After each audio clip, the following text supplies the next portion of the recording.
Hello students, कैसे हैं? उम्मीद है आप सभी अच्छे होंगे।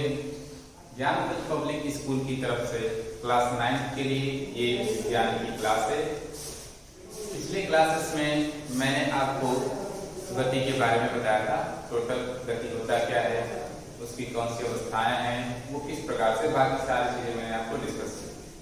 आज मैं इस क्लासेस में उस गति के कारक जिसे कहते हैं बल, मैं बल के बारे में जो डिस्कशन करूंगा। तो आज का पॉइंट होगा बल और तथा गति।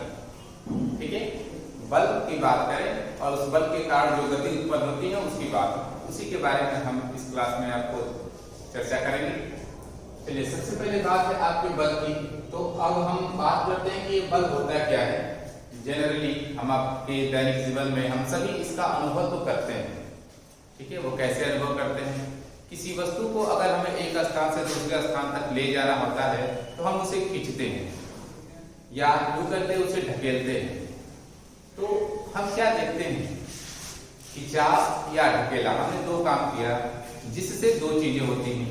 एक तो वह वस्तु अपनी अवस्था को परिवर्तित करती है या वह उस वस्तु की स्थिति में परिवर्तन होता है, या तो ऐसा होता है कि हमने उसे ढकेला या खींचा तो जो हमारे द्वारा लगाया गया बल था वह उस वस्तु, जिस भी वस्तु पर हमने बल लगाया है उस वस्तु की स्थिति में या तो जो है परिवर्तन करने की कोशिश कर रहा है। तो दो चीजें सामने आई कि हमने किसी वस्तु पर बल लगाया, उस बल ने काम क्या किया, नंबर एक उस वस्तु की स्थिति या अवस्था में परिवर्तन किया या उस परिवर्तन करने के लिए वो प्रयत्नशील था।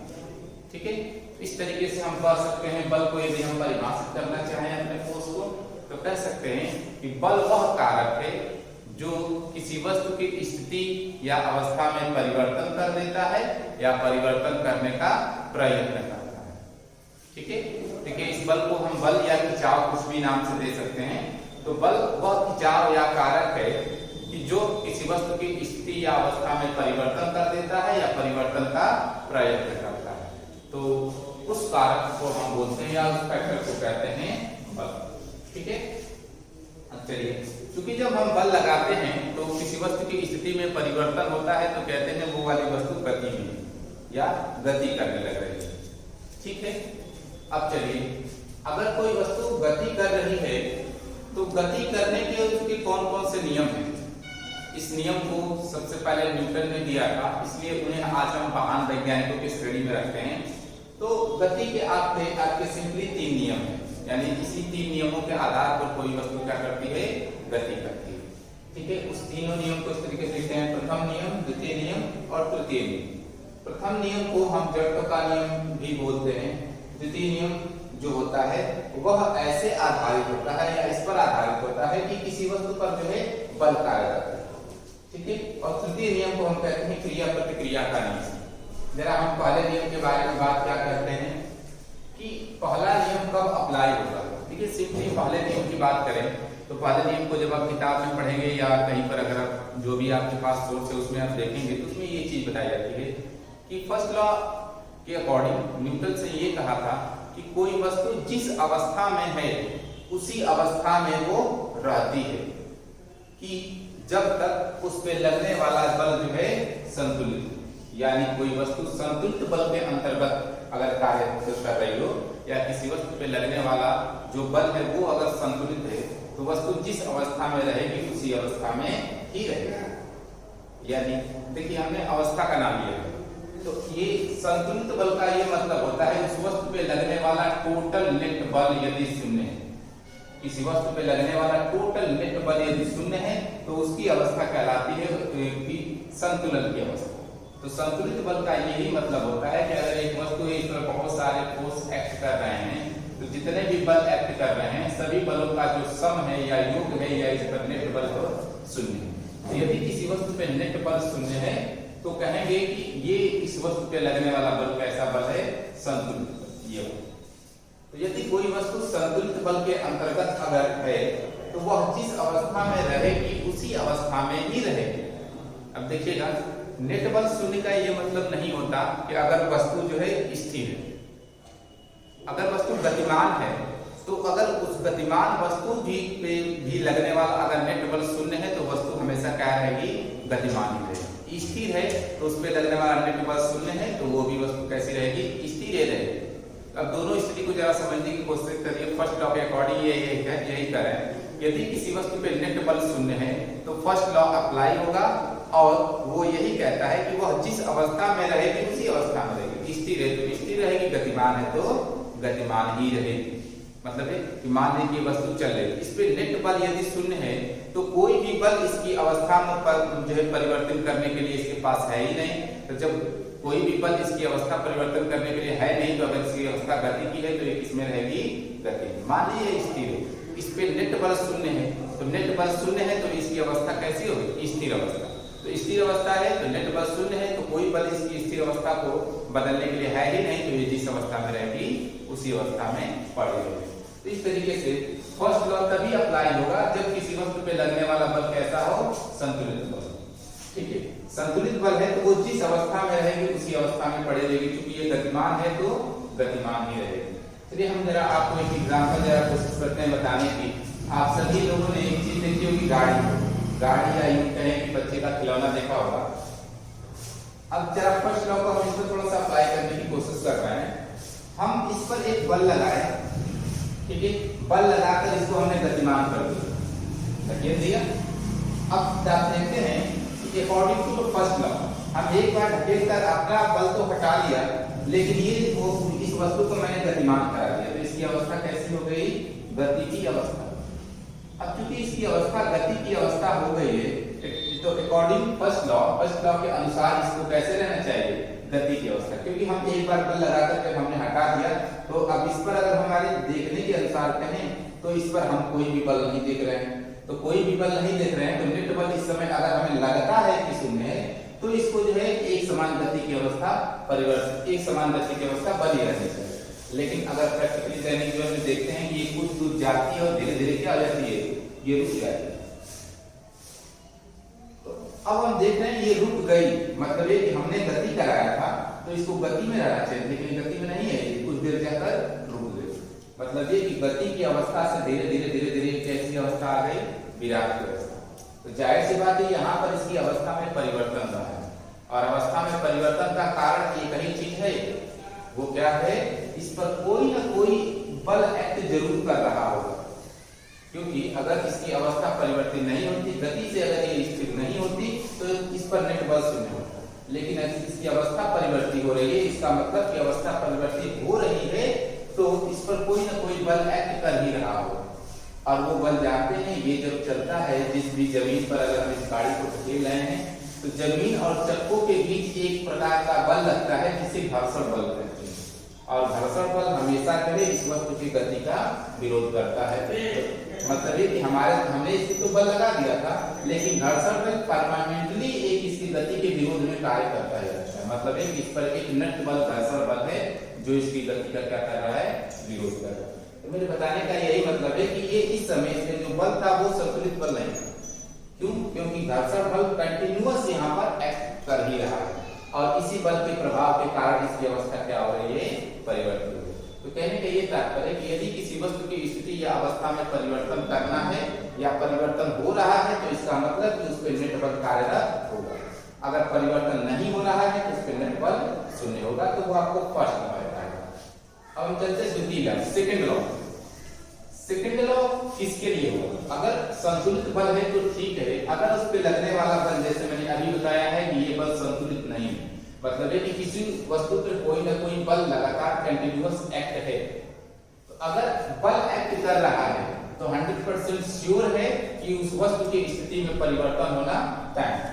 जैसे मैंने अभी कहा कि यहाँ पर हम बल लगा तो दे रहे हैं, इसको गतिमान करा दिया लेकिन धीरे धीरे क्या हो गई, स्थिर हो गई। मतलब ये इसकी अवस्था क्या हो रही, परिवर्तित, गति से विराम की अवस्था। तो जब अवस्था परिवर्तित हो रही है तो अवस्था परिवर्तित होने का मतलब है कि कोई ना कोई उस पर जो है असंतुलित बल कार्यरत है। और यहाँ पर देख रहे हैं कि वो घर्षण ही असंतुलित बल है जिसके कारण इसकी अवस्था क्या हो रही है, परिवर्तित हो रही है।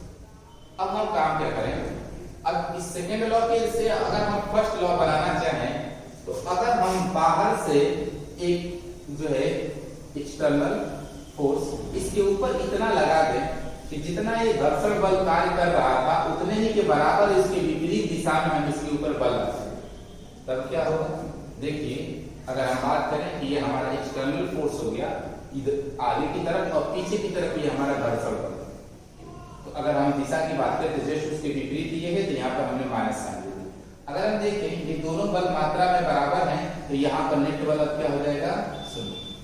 अगर हमको गाड़ी को कंटिन्यूअस जो है इसकी अवस्था बनाए रखनी है गति की, तो हमें इसके ऊपर नेट बल क्या करना पड़ेगा? शून्य करना पड़ेगा। ये नेट बल जब ही शून्य हुआ तो देखिए, अगर इस गाड़ी की कंटिन्यूअस अगर आप जो है अवस्था गति की अवस्था बनाए रखना चाहते हैं तो आप कंटिन्यूअस इस पर एक प्रकार का बल लगाते रहें। तो आप ये नहीं कहेंगे कि हम इस पर बल लगा रहे हैं, हम आप ये कहेंगे कि इसकी गति के विरोध में जो ये घर्षण बल लग रहा था उसके नेट बल को शून्य करने के लिए। नेट बल शून्य कैसे होगा? जितना बल घर्षण के विरुद्ध लग रहा था उतना ही बल आपने इस पर लगा दिया, तो आप इस पर नेट बल को क्या कर रहे हैं? नेट बल को शून्य कर रहे हैं। और आपने जब ही नेट बल शून्य किया, ये अपनी अवस्था को क्या करेगी? बनाए रखेगी। अगर गति में है तो कंटिन्यूअस अब ये लगातार अपनी गति को बनाए रखेगी, अब इसकी गति में परिवर्तन नहीं होगा। ठीक है, तो अगर किसी वस्तु पे जो है असंतुलित बल कार्यरत है तभी उसकी स्थिति अवस्था में परिवर्तन होगा। ठीक है, अभी हम जब सेकंड लॉ अभी जो है वहां पर आगे आपको बताएंगे तो उसमें दिखाएंगे कि जो हम इसके ऊपर नेट बल अगर मान लीजिए नेट बल कार्यरत कराकर किसी वस्तु की स्थिति में परिवर्तन करते हैं तो वो नेट बल हमारा होता है उस वस्तु के द्रव्यमान उसमें त्वरण उसके गुणनफल के बराबर आपका होगा। ठीक है, तो वो अगर मैं आगे आपको बताऊंगा ये क्रिया प्रतिक्रिया का नियम, ये थॉट है। इसको भी आप अपने दैनिक जीवन में कंटिन्यूअस अनुभव करते होंगे। जैसे बंदूक से छूटती हुई गोली कभी देखते होंगे, जैसे शादी विवाह में वाले चलते हैं तो करी नहीं है, फिर भी आप किसी भी बंदूक को देखेंगे, अगर बंदूक से आगे की तरफ गोली दागी जाती है तो बंदूक भी पीछे की तरफ हटती है। आप दीवार से जाकर टकराते हैं तो ऐसा अनुभव होता है कि दीवार भी हमें जो है बल लगा रही है। ठीक है, तो क्रिया का ये मतलब होता है, ये उदाहरण दिया जाता है कि नाव पर खड़े होकर यदि आप आगे की तरफ छूटते हैं तो जितना बल आप पीछे से नाव को पैर से दाबते हैं, नाव भी आपके ऊपर उतना ही प्रतिक्रिया बल लगाती है। ठीक है, गेंद को पकड़कर दीवार पे पटती है तो गेंद जो है फिर से रिफ्लेक्ट होकर वापस आती है। मतलब कि गेंद ने जितना फोर्स दीवार पे लगाया होगा, दीवार ने उतना ही फोर्स या उतना ही बल जो है उस गेंद पे लगाया। इस प्रकार की एग्जाम्पल को हम क्रिया प्रतिक्रिया का नियम से जानते हैं। ठीक है, तो फर्स्ट लॉ हुआ, सेकंड लॉ हुआ, थर्ड लॉ हुआ। इसके बाद एक शब्द आपका है जड़त्व। देखिए, फर्स्ट लॉ जो है एक प्रकार से जड़त्व का ही नियम है। फर्स्ट लॉ एक प्रकार से जड़त्व का नियम। जरा हम इस जड़त्व के बारे में जानने की कोशिश करें। आपको एक बड़ा सा पत्थर दे दिया गया और एक छोटा पत्थर दे दिया गया, दोनों की स्थिति में समान परिवर्तन करना है। ठीक है, तो आप देखेंगे कि जो पत्थर बड़ा होगा, जिसका द्रव्यमान अधिक होगा, उसकी स्थिति में परिवर्तन करने के लिए आपको उतना ही बल लगाना पड़ेगा। जो छोटा होगा उसकी स्थिति में परिवर्तन करने के लिए कम बल लगाना। ठीक है, आप देख रहे हैं कि जो जड़त्व है, जड़त्व की बात मैं अभी कर रहा हूं कि जिसका द्रव्यमान अधिक है उसकी स्थिति में परिवर्तन करना है तो आपको उतना ही अधिक बल लगाना पड़ेगा। ठीक है, अब देखिएगा एक छोटा बड़ा पत्थर है, एक यहाँ पे छोटा है, तो अब इसकी दोनों की स्थितियों को एक समान रूप से बनाकर हमें करना है, गतिशील करना है। ठीक है, अब देखिए जब दोनों को गतिशील करना है तो जाहिर सी बात है कि आप प्रैक्टिकली अनुभव करेंगे, बड़े वाले पत्थर को जो है एक समान स्थिति बनाए रखने के लिए आपको अधिक बल लगाना पड़ेगा और छोटे वाले को कम बल लगाना पड़ेगा। ठीक है, अब चलिए, अब मान लें कि ये स्थिति गति की अवस्था हो गई, इसको हमें रोकना है। ठीक है, तो रोकने के लिए भी बड़े वाले पर अधिक आपको बल लगाना पड़ेगा, छोटे वाले पे कम बल लगाना पड़ेगा। ठीक है, तो अब हम जड़त्व की बात, अब जड़त्व को जरा इससे हम रिलेट करते हैं। जड़त्व है क्या? जड़त्व जो है किसी वस्तु के पदार्थ का एक ऐसा गुण है कि जो उस वस्तु की अवस्था में परिवर्तन का विरोध करता है। देखिएगा जरा, इसको सोचिए कि वस्तु की अवस्था में परिवर्तन का विरोध करता है। यहाँ पर हम एक बार जो है अगर स्थिर था तो इसको गतिमान कराना है तो इसकी अवस्था में परिवर्तन करना है। अगर ये इसका द्रव्यमान अधिक है तो इसको अवस्था में परिवर्तन करने के लिए आपको बाहर से अधिक बल लगाना पड़ेगा। तो अधिक बल लगाने का क्या मतलब है कि ये अपनी अवस्था में परिवर्तन का विरोध अधिक से अधिक कर रहा है, तभी तो इसकी अवस्था परिवर्तन करने के लिए हमें अधिक बल की आवश्यकता होगी। और ये इसका द्रव्यमान कम, तो इसकी अवस्था परिवर्तन करने में हमें कम बल लगाना पड़ेगा। क्यों? क्योंकि ये इसका द्रव्यमान कम है, तो ये अपनी अवस्था में परिवर्तन का कम विरोध कर रहा है। तो अवस्था में परिवर्तन का विरोध करने का यही मतलब हुआ कि वो अपनी अवस्था में परिवर्तन होने देना नहीं चाहता है। और फर्स्ट लॉ यही है कि कोई वस्तु जिस अवस्था में रहती है उसी अवस्था में रहना चाहती है। अब इस दोनों बातों को जरा कोरिलेट करिए एक साथ। ये कह रहे हैं कि जड़त्व किसी वस्तु के पदार्थ का एक ऐसा गुण है कि जो अपनी अवस्था में परिवर्तन का विरोध करता है। मतलब ये कि और जड़त्व जो होता है किसी वस्तु के द्रव्यमान की मापी होती है। ठीक है, तो जिस वस्तु का द्रव्यमान जितना अधिक होगा उसका जड़त्व का गुण उतना ही अधिक होगा। और क्या जड़त्व है? क्या किसी वस्तु की अवस्था में परिवर्तन करने का ही गुण है। सॉरी, किसी वस्तु की अवस्था में परिवर्तन का विरोध करने वाला है। तो द्रव्यमान जितना अधिक होगा उसकी अवस्था में परिवर्तन करने के लिए हमें उतना अधिक बल लगाना पड़ेगा, और जितना ही अधिक बल लगाना पड़ेगा मतलब है कि वो उतना ही अधिक विरोध कर रहे हैं अपने अवस्था में परिवर्तन। और फर्स्ट लॉ यही कह रहे हैं कि फर्स्ट लॉ भी यही है कि वस्तु जिस अवस्था में रहती है उसी अवस्था में रहना चाहती है। मतलब है कि वो अपनी अवस्था परिवर्तित करना नहीं चाहती। और यही बात जो है इस जड़त्व का है कि जड़त्व ऐसा गुण है कि जो अपनी अवस्था में परिवर्तन का विरोध कर रहा है, यानी अपनी अवस्था परिवर्तित होना देना नहीं चाहता। इस तरीके से कह सकते हैं फर्स्ट लॉ और जड़त्व दोनों एक दूसरे के पूरक ही है।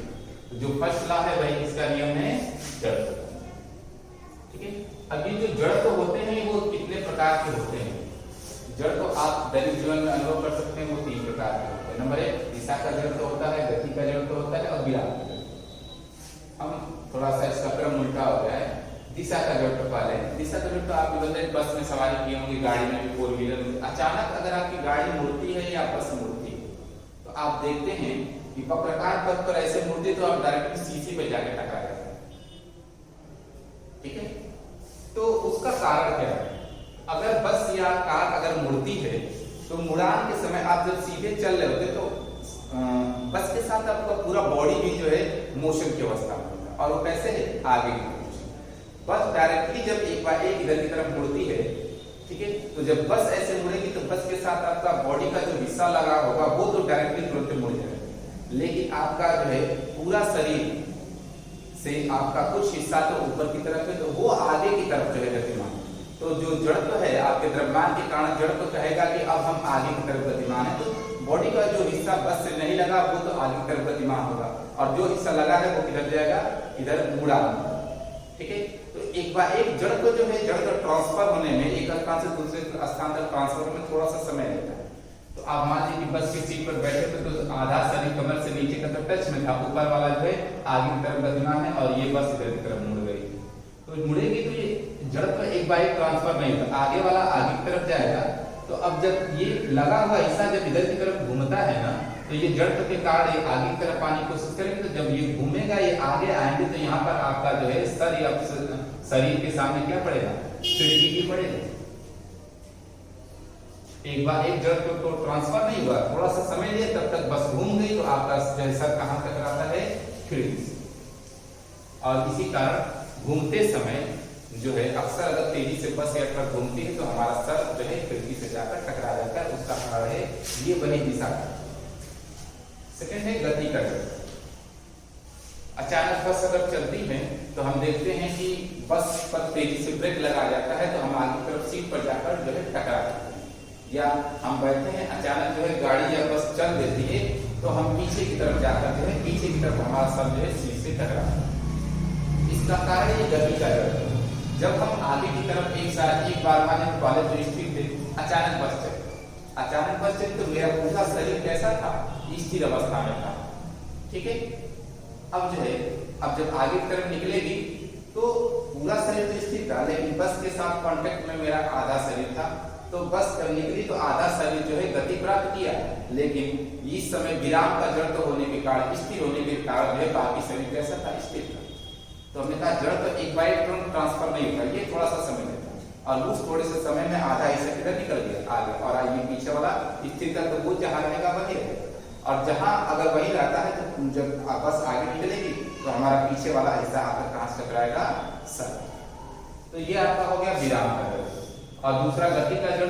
अब हम बस पे ही चल रहे हैं और हमारा बस के साथ पूरा शरीर जब पूरा बॉडी से एक साथ गति होगी तो बस भी जो है गति में है और हमारा पूरा बॉडी भी गति में है। तो मेरा पूरे बॉडी में कौन सा जड़ तो आ गया, गति का जड़।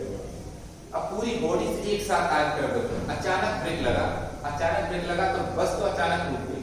तो बस के साथ मेरा आधा शरीर जो था वो टच में था, तो वहां तो तुरंत जो है विराम का जड़ ट्रांसफर हुआ। लेकिन अब यहाँ से जो जिस हिस्से में बस नहीं लगी थी वो हिस्सा अभी गति के जड़ के साथ ही है, मतलब इसमें अभी गति का जो है जड़ तो है।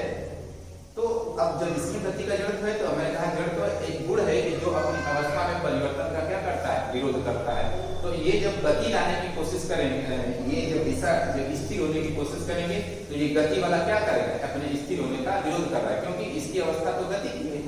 एक बाइक आप रोकेंगे तो ये गति वाला जो था वो इसका विरोध करेगा। तो जब विरोध तो एक तुरंत तो ट्रांसफर होगा नहीं, तो कुछ समय लेगा। और तब तक जब तक ये विरोध कर रहे हैं तब तक ये गति के कारण थोड़ा सा किधर निकल जाते हैं आगे, और आगे निकल कर कहाँ टकराते हैं, आगे वाली सीट। इस तरीके से ये जड़ तो हमारा दिशा, गति और विराम की जड़।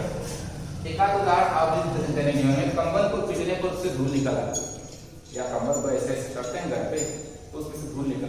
उसका वजह क्या है कि पहले कंबल को जब ऊपर किए थे उसको नीचे कर, तो कंबल के साथ उसके जो धूल के कण है वो भी स्थिर थे। और एक जब इसको नीचे की तरफ करते हैं या डंडे से जब पीटते हैं तो एक जो है धूल अभी स्थिर ही थे, और कंबल को जब ही मारेंगे तो कंबल से जहाँ पे डंडा लगा वो कंबल तो नीचे आएगा, लेकिन धूल जो है स्थिर अवस्था में है या विराम की अवस्था में है।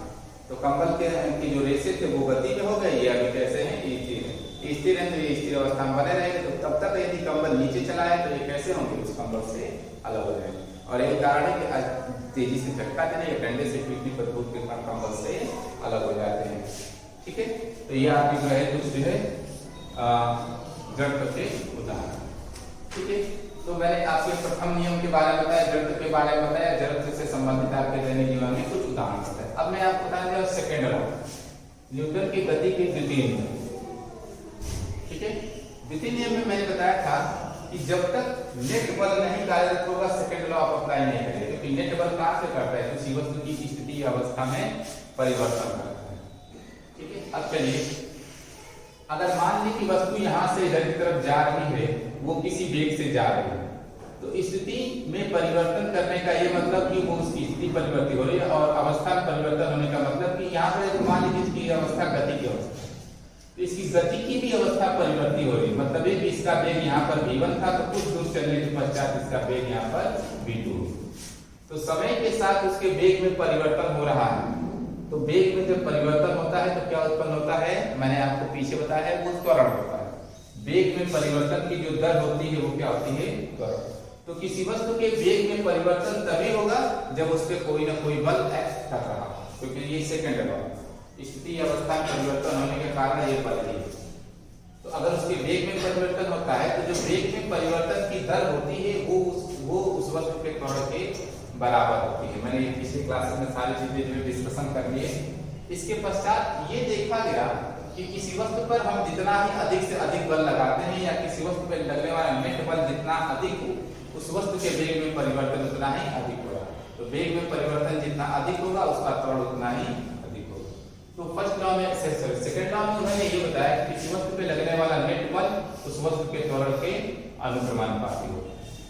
सेकंड, किसी वस्तु को स्थिति में परिवर्तन अगर हम कर रहे हैं तो उसका द्रव्यमान जितना ही अधिक होगा उसकी स्थिति में परिवर्तन करने के लिए आप उतना ही अधिक आपको बल को लगाना पड़ेगा। आप दोनों इक्वेशन को एक साथ मिलाएंगे तो यह अनुक्रमानुपात लिख सकते हैं m1 into a, यानी यह अनुक्रमानुपात है m into a। अनुक्रमानुपाती चिन्ह को दूर करने के लिए एक नियतांक लगाया जाता है। तो जब नियतांक लगा देंगे तो ये अनुक्रमानुपाती चिन्ह हटकर ये इक्वल चिन्ह बन जाता है। प्रैक्टिकली रूप में ये देखा गया कि जो k की वैल्यू है वो 1 के बराबर होती है। इस समय किसी वस्तु पे लगने वाला नेट बल को आप ऐसे लिख सकते हैं कि F नेट बराबर m into, यानी किसी वस्तु पे लगने वाला नेट बल उस वस्तु के द्रव्यमान उसमें उत्पन्न त्वरण के गुणनफल के बराबर होता है। यही आपका सेकंड लॉ है। तो किसी वस्तु का द्रव्यमान जितना अधिक होगा आपको उतना ही अधिक बल लगाना पड़ेगा, उसमें जितना अधिक त्वरण उत्पन्न करना है आपको उतना ही अधिक बल लगाना पड़ेगा।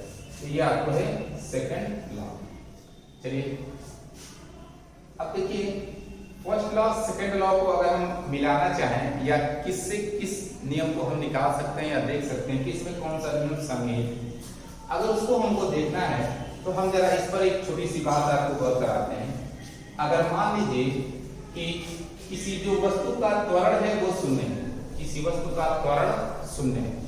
अब देखिए त्वरण शून्य होने का क्या मतलब, हम कह रहे हैं कि ये वेग में परिवर्तन ही कहलाता है त्वरण। तो यदि त्वरण शून्य है तो इसके वेग में कोई भी परिवर्तन नहीं होगा। तो हमने कहा कि इसकी स्थिति अवस्था में परिवर्तन का कारक बल ही था। तो अगर इसमें कोई परिवर्तन हो नहीं रहा है इसके जो है अवस्था में, यानी जैसे इसकी गति की अवस्था एक समान गति की अवस्था बनी है तो इसकी गति की अवस्था में कोई परिवर्तन नहीं हो रहा है, इसका मतलब इसमें नेट बल क्या होना चाहिए, शून्य होना चाहिए। यहाँ से भी देखें अगर त्वरण शून्य है तो द्रव्यमान तो शून्य नहीं हो सकता किसी कंडीशन, क्योंकि आप द्रव्यमानी पर बल लगा रहे हैं, द्रव्यमान उस वस्तु की अवस्था या संगीत है, तो ये द्रव्यमान शून्य नहीं होना है तो जाहिर सी बात है त्वरण शून्य है तो किसको शून्य होना पड़ेगा, बल। अगर किसी वस्तु का त्वरण शून्य है इसका मतलब उस पर नेट बल क्या है, शून्य है। देखिए त्वरण शून्य होने के दो वजह हो सकते हैं, एक तो उस वस्तु का वेग शून्य हो, दूसरा उस वस्तु के वेग में कोई परिवर्तन न हो रहा है, यानी उस वस्तु का वेग क्या हो, नियत, तब भी त्वरण शून्य होता है। ठीक है, अब देख रहे हैं यहाँ पे इसमें लिखा है वस्तु विराम में है तो उसका मतलब है कि उसका वेग नियत है या तो है वो गतिमान है। ठीक है, तो अगर उसका वेग नियत है तो उस पे लगने वाला वेग जो है बल, हमने कहा द्रव्यमान शून्य नहीं है तो उस पे लगने वाला नेट बल ही क्या है, शून्य है। तो नेट बल शून्य है, इसका मतलब ये कि वस्तु या तो जो है नियत स्थिति में या एक समान चाल से या एक समान वेग से चल रही होगी। ठीक है, क्योंकि उसका द्रव्यमान तो शून्य होना नहीं। तो ये दो ही स्थिति है कि यदि जो है या तो वो वस्तु स्थिर होगी तो स्थिर ही रहेगी तब भी बल शून्य होगा, या वस्तु कैसी गतिमान होगी, एक समान वेग से, एक समान वेग से गतिमान होगी। यहाँ पर देखिए एक समान वेग से गतिमान होगी तभी बल क्या होगा, शून्य होगा। ऐसे हम कह सकते हैं कि जो प्रथम नियम है वो द्वितीय नियम के अंदर ही है। ठीक है, तो प्रथम और द्वितीय नियम में अगर बेसिकली बात करें कि कौन किसका आधार है, तो जो ये द्वितीय नियम है वो प्रथम नियम का आधार है, यानी जो प्रथम नियम है वो द्वितीय नियम के अंदर ही जो है पूरे तरीके से सम्मिलित। वो कैसे देख सकते हैं, इसी से ये वाला देखिए, या तो बल यदि शून्य है तो हम यही कह सकते हैं कि वस्तु या तो स्थिर होगी या एक समान वेग से क्या होगी, गतिमान होगी। और यही क्या है, फर्स्ट लॉ है, जिस अवस्था में रहेगी उसी अवस्था में, स्थिर है तो स्थिर अवस्था में रहेगी, अगर गति कर रही है एक समान गति कर रही है तो एक समान गति की अवस्था में भी रहेगी। ठीक है, तो कह सकते हैं कि सेकंड लॉ के अंदर आपका फर्स्ट लॉ सही है। ठीक है, चलिए हमने कहा कि बल का सूत्र ये रहा, द्रव्यमान और त्वरण के गुणनफल के बराबर होता है ये बल। अगर हम बात करें क्योंकि हम भौतिक राशियों को पढ़ते हैं तो भौतिक राशियों में सबसे इंपॉर्टेंस होता है इस मात्रा, तो हमें ये देखना है बल का मात्रक क्या होगा। तो बल बराबर है द्रव्यमान गुणे त्वरण। द्रव्यमान का मात्रक केजी होता है और त्वरण का मात्रक होता है मीटर प्रति सेकंड स्क्वायर। तो इसको हम ऐसे लिख सकते हैं केजी मीटर पर सेकंड स्क्वायर, या इसका एक शब्द में इसका जो मात्रक होता है उसे बोलते हैं न्यूटन। ये पद्धति आपकी एमकेएस पद्धति होती है। एमकेएस का मतलब होता है कि लंबाई को आप मीटर में ले रहे हैं, द्रव्यमान को केजी में और समय को सेकंड में। तो इस प्रकार से जो पद्धति बनती है उसे एमकेएस कहते हैं। दूसरी पद्धति होती है सीजीएस पद्धति। लंबाई को सेंटीमीटर में, द्रव्यमान को ग्राम में लें, समय को सेकंड में लें। तो इस प्रकार से जो पद्धति बनती है उसे सीजीएस पद्धति। अब देखिए एमकेएस पद्धति को सीजीएस में हम यहाँ बल के मात्रक को बदल रहे हैं। देखिए सीजीएस में बदलना है तो यहाँ पर द्रव्यमान को केजी में लिया जाता है, लंबाई को मीटर में, समय को सेकंड। यहाँ पर लंबाई को हम लेते हैं सेंटीमीटर में। ठीक है, तो देखिएगा यहाँ पे मीटर है तो अब इस लंबाई को हमने सेंटीमीटर लिया है तो 1 मीटर यहाँ पर है तो 1 मीटर में 100 सेंटीमीटर। ठीक है, यहाँ पर केजी है कि यहाँ पर जो है द्रव्यमान को ग्राम में ले रहे हैं तो 1 केजी में कितने ग्राम होता है, 1 ग्राम। समय को तो सेकंड में लेना है तो ये समय को 1 सेकंड बराबर 1 सेकंड लेते हैं। अब इसका मल्टीप्लिकेशन करेंगे तो आएगा 10 के पावर 5। अब इस पूरे, अब इसके मात्रक को लिखेंगे तो होगा सेंटी, ऐसे लिखेगा ग्राम सेंटी प्रति सेकंड, और इसको एक शब्द में इस मात्रक को कहते हैं डायल। मतलब ये कि 1 न्यूटन बल बराबर होता है 10 के पावर 5 डायल। इस तरीके से चाहे तो हम मात्रकों को भी चेंज कर सकते हैं। चलिए ठीक है, नेक्स्ट आपका पॉइंट है संवेग के बारे में। संवेग की बात करें कि संवेग होता क्या है, आप सभी लोग जानते हैं, क्रिकेट खेलते ही हैं। बॉल अचानक आती है तो आप पीछे अगर विकेट कीपर हाथ को पकड़ करता है, बॉल को पकड़ता है, हाथ को थोड़ा पीछे खींचता है, ठीक है। आप देख रहे हैं दो काम कर रहे हैं, गेंद का अपना निश्चित द्रव्यमान है, बहुत तेजी से आया और उसके वेग को आपने कम किया, और कम ऐसे करते हैं कि थोड़ा सा हाथ को पकड़ के पीछे खींचते हैं, ठीक है। उसका कारण मैं आपको अभी समझाऊंगा कि ऐसा क्यों होता है। पहले मैं आपको बताता हूँ संवेग क्या होता है, मोमेंटम जिसे, ठीक है। मोमेंटम को हम P से लिखते हैं, किसी क्षण किसी वस्तु के द्रव्यमान और उस क्षण उस वस्तु के वेग का गुणनफल कहलाता है उस वस्तु का संवेग। इसके मात्रा की बात करें, द्रव्यमान है kg, ये वेग है मात्रक मीटर प्रति सेकंड, तो संवेग का मात्रक होगा kg मीटर प्रति सेकंड, ठीक है। तो संवेग सिंपली किसी वस्तु के द्रव्यमान उस क्षण उसके वेग के गुणनफल को कहते हैं संवेग। देखिएगा ये संवेग जो होता है वो सदिश राशि होती है, इस चीज का ध्यान रखिए, आगे आपको थोड़ा सा बताया जाएगा ऐसा क्यों होता है। अब चलिए जरा हम संवेग के बारे में डिस्कशन करते हैं। एक वस्तु कहीं से चल रही थी, उस समय उसका वेग v1 था, उस पर एक नेट बल कार्यरत है और वो नेट बल उसके वेग को बढ़ा रहा है, और t1 समय पे था ये वेग v1 और t2 समय पश्चात ऑब्जर्व किया गया तो उसका वेग v2, मतलब बल के कारण उसकी स्थिति परिवर्तित हुई है। तो अगर मान लें कि प्रारंभ में जब वेग v1 था तो उसका संवेग v1 था, और जब वेग v2 हो गया तो इसका संवेग v2 हो गया। अब हम कोशिश करें कि v1 से v2 तक होने में इसके संवेग में कितना परिवर्तन हुआ है, कितनी बढ़ोतरी हुई है, तो इसके संवेग परिवर्तन कैसे निकालेंगे। p2 में से p1 को घटा देंगे तो यहाँ से यहाँ तक जाने में इसके संवेग में कितना परिवर्तन है वो हमको मिल जाएगा। हमने लिया p2 माइनस p1, इस संवेग में परिवर्तन को हम डेल्टा p से लिख रहे, तो डेल्टा p बराबर p2 माइनस, चलिएगा। ये जो भी वस्तु रही होगी उसका द्रव्यमान यम है, क्योंकि यहाँ से यहाँ जाएगी तो द्रव्यमान तो परिवर्तित नहीं होगा, तो पहले वाले संवेग दूसरे वाले संवेग को p2 से देखें तो p2 को कैसे लिख सकते हैं, देखिएगा p2 माइनस p1 है तो द्रव्यमान गुणे वेग का, द्रव्यमान गुणे वेग माइनस p1 द्रव्यमान गुणे वेग, इन दोनों में से देखें तो यम को बाहर करने के लिए क्या होगा v2 माइनस p1। अब चलिए अगर हम खुद देखें ये जो संवेग में परिवर्तन हुआ है वो कितने समय अंतराल में होगा, तो हमने t2 माइनस t1 इस समय अंतराल को डेल्टा t से हम नाम देते, ठीक है। और अब हम काम क्या करें, इस पूरे इक्वेशन में दोनों तरफ डेल्टा t से डिवाइड करेंगे, तो ये होगा डेल्टा p अपान में delta t equal to m times v2 minus v1 upon में डेल्टा t, ठीक है। अब चलिए जरा इस चीज को ऑब्जर्व करिए, तो v2 माइनस v1 वेग में परिवर्तन की क्या है दर, और वेग में परिवर्तन की दर को मैंने बताया है कहते हैं उस वस्तु का त्वरण, तो आप ऐसे लिख सकते हैं v2 माइनस v1 अपान में डेल्टा t को लिख सकते हैं डेल्टा v अपान में डेल्टा t, वेग में परिवर्तन की दर, और वेग में परिवर्तन की दर को कहते हैं किसी वस्तु का त्वरण। अब हम डेल्टा p अपान डेल्टा t को कैसे लिख सकते हैं, m टाइम्स इसको हम त्वरण लिखेंगे तो क्या होगा इनटू a, और सेकंड लॉ के अनुसार ये m इनटू a किसके बराबर होता है, जो इस वस्तु पर बल लगाया गया होगा जिससे कारण इस वेग में परिवर्तन होता है। इस तरीके से लिख सकते हैं कि किसी वस्तु पे लगने वाला नेट बल उस वस्तु के संवेग में परिवर्तन के बराबर होता है, यानी जितना है अधिक हम बल लगाएंगे उस वस्तु के संवेग में परिवर्तन उतना ही अधिक होगा। अब जरा इसको एक चीज और में देखते हैं, डेल्टा p अपान में डेल्टा t, अगर हम कहें कि हम इस वस्तु पे जो बल लगा रहे हैं वो शून्य है, अगर ये बल शून्य है तो ये किसके बराबर होगा, शून्य के बराबर। देखिएगा ये डेल्टा t है, अगर ये शून्य है देखिएगा डेल्टा p दो राशियों का अनुपात यदि शून्य है तो नीचे वाली राशि कभी शून्य नहीं होती, शून्य अगर होगी तो ऊपर वाली की, तो इसका मतलब यहाँ पर डेल्टा p क्या होगा शून्य, और डेल्टा p है क्या, मैंने आपको बताया डेल्टा p संवेग में परिवर्तन है। तो यहाँ पर लिखा है कि अगर नेट बल किसी वस्तु के ऊपर शून्य है तो उसके संवेग में कोई भी परिवर्तन नहीं होगा, संवेग में कोई परिवर्तन नहीं होगा, यानी डेल्टा p क्या हो जाएगा शून्य हो गया, ये शून्य हुआ तो लिख सकते हैं p1 बराबर p।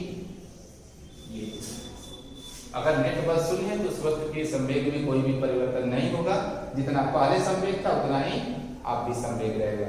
और हम ये कह रहे हैं संवेग में परिवर्तन कब होगा, जब इस वस्तु पे कोई ना कोई बल, ठीक है। तो इस तरीके से स्टूडेंट ये रहा आपको बल के बारे में, गति के बारे में, संवेग के बारे में और संवेग परिवर्तन के बारे में, ठीक है। इस पर आप अपनी किताब से जो भी चीजें हैं आप देख सकते हैं। जो बातें समझ में नहीं आएंगी इस पर चैनल पे कमेंट्स करिए, मैं आपको पूरे तरीके से संतुष्ट करने की कोशिश करूंगा। धन्यवाद।